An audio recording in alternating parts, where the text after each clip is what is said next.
Hello. For this lesson, I'm going to show you guys how to do a chain. So before you start single crocheting into a row, you have to make a slip knot, which I taught you guys how to do in the last video, and then you'll need to chain, and you chain however long you want your rows to be. And your pattern will tell you, it will say CH and then a number, and that'll be like your first step to most anything that's flat. So coasters, like flat motifs of kitty cats or Christmas trees or whatever it is. So a chain is how you're going to start most things. And it doesn't matter what the stitch is. So this is a double crochet, and I still started it out with a chain. So we do the slip stitch and then we chain, and then that gives us something to work into for our first row. So before you get any of this, you have to get the chain. Another reason you need a chain is because sometimes in specialty stitches you'll need to chain in order to get from one part to the next. So as you can see here in this like shell type specialty stitch swatch that I've done up, some of the parts of the specialty stitch is to chain. So here's a spot right here. So sometimes we use chains to leave nice little holes, and that gives us like a lacy sort of look. So you'll need that sometimes to jump from one area to the next. Okay, so those are some of the things that chains are used for. You also actually have to chain at the end of rows when you're doing like scarves and blankets and stuff like that. You'll have to chain at the end of the row for working up the sides. All right, so I'm just going to quickly do our slip knot because I taught you guys how to do that in our last video. I'm going to get some of our yarn and we're going to go ahead and chain. So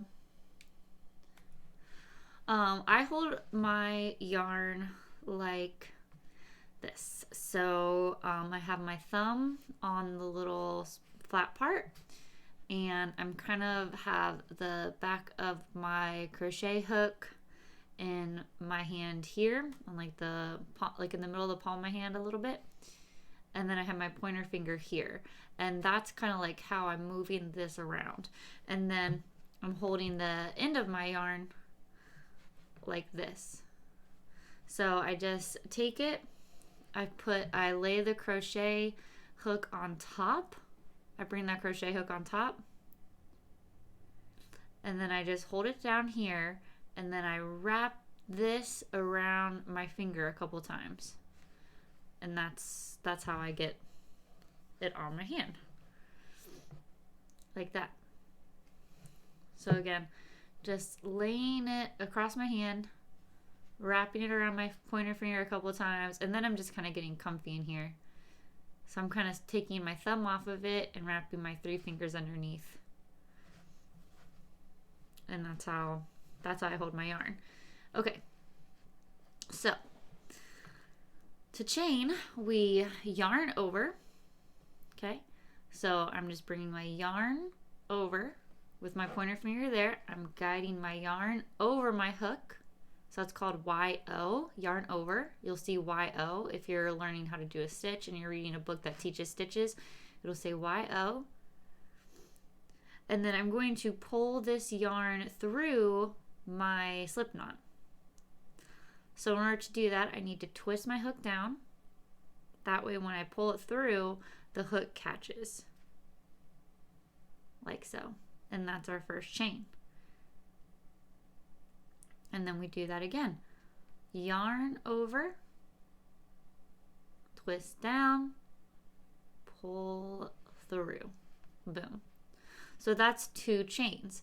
So you do that however many times your pattern says to do it. So if it says chain 12, you do that 12 times. If it says chain 106, you do it 106 times.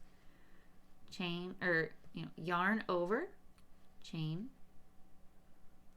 pull it through.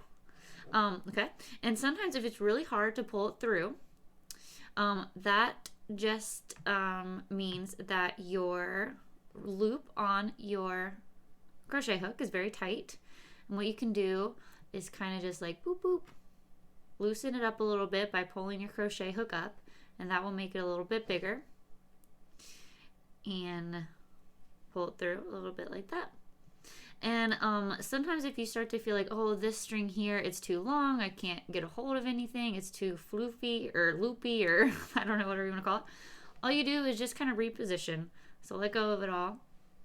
Reposition your middle finger and your thumb on your chain here that you've made. Well, I guess you should wrap your yarn around your finger first, and then make sure you're all comfy and cozy, and then yarn over, pull through, yarn over, pull through, yarn over, pull through, yarn over, pull through.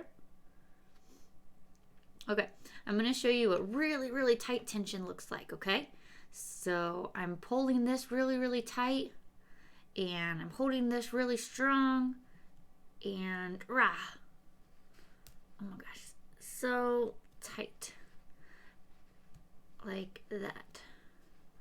So the reason you're getting a tight tension is because you're pulling this really hard here with your pointer finger. You got a really strong pointer finger there because this is, you know, the same yarn that's on your hook.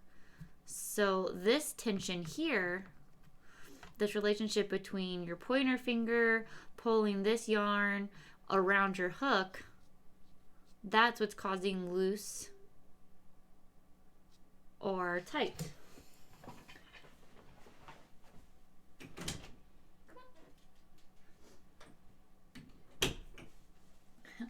Okay, so, and there's not really like good or bad, you know, if you want a tight tension, okay, good deal, that's fine. That's what it's going to look like there.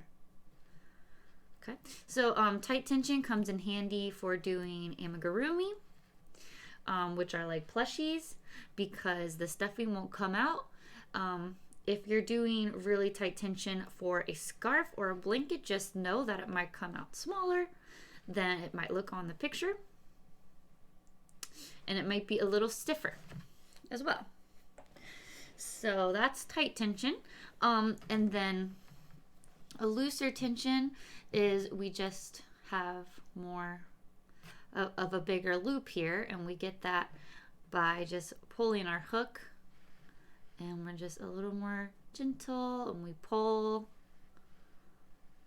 up more, really, is why people have a loose tension, is because when they're done chaining and pulling through, they're pulling up on their hook a bit. Like that. So that's causing the chains to be bigger and therefore looser. Okay. And so see, that's a lot looser. This is really tight, and this is just like a natural tension down here. Okay. And so, you know, you can do whatever you want. Mine is kind of in between a tight and a loose. It's technically probably more on the tighter scale. But the more you crochet, the more you'll see what kind of tension you have. And you'll be able to adjust accordingly using what I just showed you. So I'm not pulling super duper tight, you know, like this. It's kind of like this. This is the tension, right? So it's not like, oh my gosh, like super tight, but it's not super loose. It's just kind of like a nice, comfortable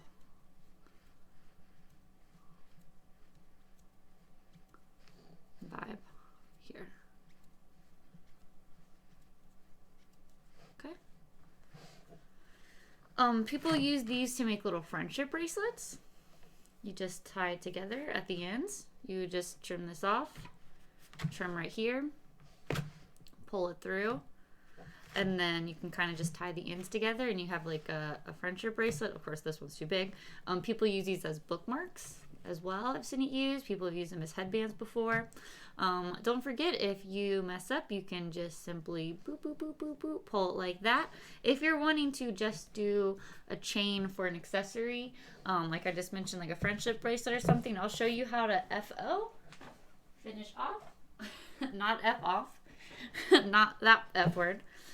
You just cut it here, and then you pull it from the loop out. So now you've got this sort of thing going. You can just tie that together. Make whatever kind of stuff you want to make. Make a garland this way. And then like tie some cute stuff coming off of it. But yeah, that's how you make a chain. So I hope that was helpful, and I hope you guys have happy crafting times, and I'll see you next week. Bye.